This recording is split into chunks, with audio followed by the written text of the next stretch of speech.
नमस्कार दोस्तों, हमारी आज की कहानी का नाम है इज्जत। इस घर में मेरी इज्जत फूटी कौड़ी के बराबर भी नहीं है। बस सुबह से शाम सबकी फरमाइशें पूरी करो। कब तक बर्दाश्त करूं ये सब मैं? अपनी पत्नी नैना को इतने गुस्से में देखकर पवन बोला, अरे मैंने तो बस इतना पूछा कि आज नाश्ता बनाने में देर कैसे हो गई और तुम नाराज़ हो गई। आजकल तुम्हें क्या हो गया है? बहुत ज़्यादा ओवर रिएक्ट करने लगी हो। हर बात का उल्टा जवाब देती हो। तुम ही कहती थी ना कि हर बात का हमेशा जवाब देना अच्छा नहीं होता। मौन रहना ही 100 समस्याओं का निवारण है। फिर क्या हो गया है तुम्हें? हाँ, मैं कहती हूँ कि चुप रहना कई समस्याओं का निवारण है, पर अब ऐसा लगने लगा है कि वहीं मेरा चुप रहना ही मेरी समस्याओं का कारण बन चुका है। आश्चर्य से नैना के पति पवन ने पूछा, लेकिन क्यों? ऐसा क्या हो गया? अरे आप तो मेरे पति हैं। 11 साल होने को हैं हमारी शादी को। इतने साल से साथ हैं। आपको तो पता होना चाहिए आखिर मैं क्यों इतना ओवर रिएक्ट करने लगी हूँ। आपके मन की बातें बिना कहे समझ जाती हूँ। फिर आप मेरे मन की बात क्यों नहीं समझ पाते, या फिर समझना ही नहीं चाहते? अरे बाबा, मैं तुम्हारे जैसा नहीं हूँ। तुम्हारे जितना खूबी मुझ में नहीं है। तुम मेरे मन की बात समझ जाती हो, पर मैं नहीं समझ पाता हूँ। बताओ ना क्या हुआ? भाभी ने कुछ कहा क्या? बिना कुछ जवाब दिए नैना अपने काम में लग गई। नैना अपने सास ससुर और 2 बच्चों के साथ रहती थी और जेठ जेठानी शहर में रहते थे। इस समय कुछ दिनों के लिए घर आए थे। जब से वे घर आए हैं तब से नैना कुछ चिड़चिड़ी सी हो गई थी। हर छोटी छोटी बात पर गुस्सा करने लगी थी। अरे तुम नहीं समझते हो, पर मैं सब समझती हूँ कि ये ऐसे क्यों कर रही है। क्योंकि तुम्हारी पत्नी को घर का काम करना पड़ता है, सबके लिए खाना बनाना पड़ता है। पीछे से आती सास ने कहा, लेकिन माँ, ये सारे काम तो ये सालों से कर रही है। पहले तो ऐसा नहीं था, फिर अचानक। और आप इतना यकीन से कैसे कह सकती हैं कि काम की वजह से चिढ़ है? अरे बेटा, तू नहीं समझ रहा है, पर मैं सब समझती हूँ। पहले अकेली रहती थी, अब जेठानी भी आ गई है और उसका भी काम करना पड़ता है। इसलिए मैं देख रही हूँ कि 2-3 बार से जैसे ही बड़ी बहू घर आती है, इसके तेवर बदल जा रहे हैं। इसका मुंह लटक जाता है और गुस्सा तो 7वें आसमान पर रहता है। माँ, मैं घर के काम करने से नहीं, बल्कि आपके 2 तरह के व्यवहार से गुस्सा और नाराज़गी है। एक ही घर में आपने अपनी 2 बहुओं के लिए 2 नियम बना रखे हैं। अरे क्यों झूठा इल्ज़ाम लगा रही हो? मैंने क्या 2 नियम बनाया?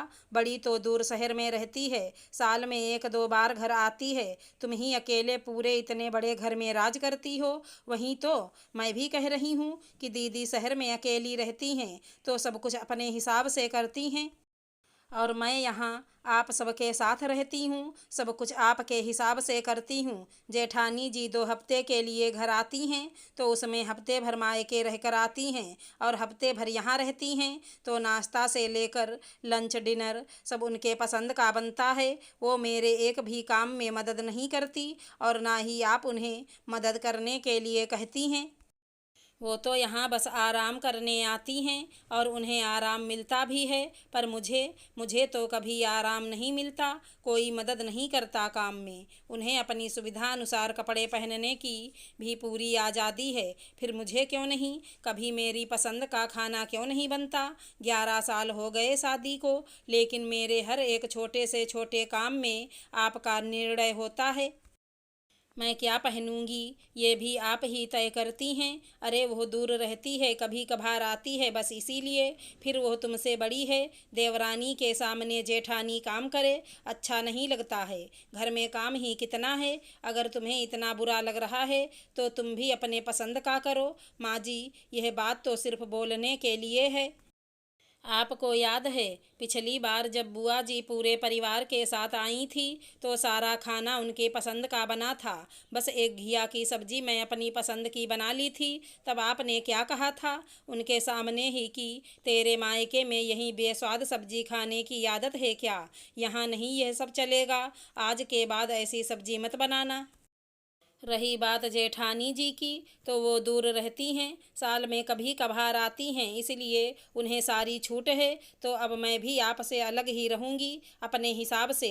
साल में एक दो बार आपके पास आऊँगी, तो यहाँ भी अपने हिसाब से रहूँगी। खाने पीने से लेकर पहनने तक की आज़ादी रहेगी, ज़्यादा काम भी नहीं रहेगा, आराम से रहूँगी।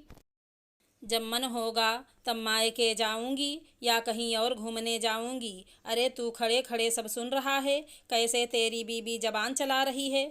तू कुछ बोलता क्यों नहीं। पवन थोड़ी देर शांत रहने के बाद बोला, क्या बोलूँ माँ, वो कुछ गलत तो नहीं बोल रही। उसका भी कहना सही है कि अलग रहना ही ठीक है अब। सास फिर से कुछ बोलने लगी, तब तक जेठानी आकर बोली, माँ जी, नैना का कहना बिल्कुल सही है। वो तो लगातार आपके साथ ही रह रही है, घर का सारा काम और आपकी सेवा भी वहीं करती है। फिर मुझसे कहीं ज़्यादा छूट तो उसे मिलना चाहिए, वो पूरा घर संभालती है। मैंने कई बार आपसे कहा भी, तब आपने ये कहकर टाल दिया कि जब वो कुछ नहीं बोल रही, फिर तुझे क्यों इतनी पड़ी है।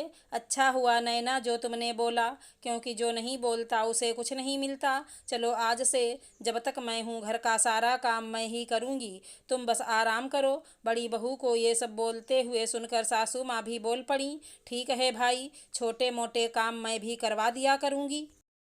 और रही बात कपड़ों की, तो तुम्हें जो पसंद है आज से तुम वो पहनो, मैं कभी कोई रोक टोक नहीं करूँगी। दोस्तों, बड़ों को हर बात में जवाब देना अच्छा नहीं है, लेकिन चुप रह के गलत बातों को बढ़ावा देना भी अच्छा नहीं होता।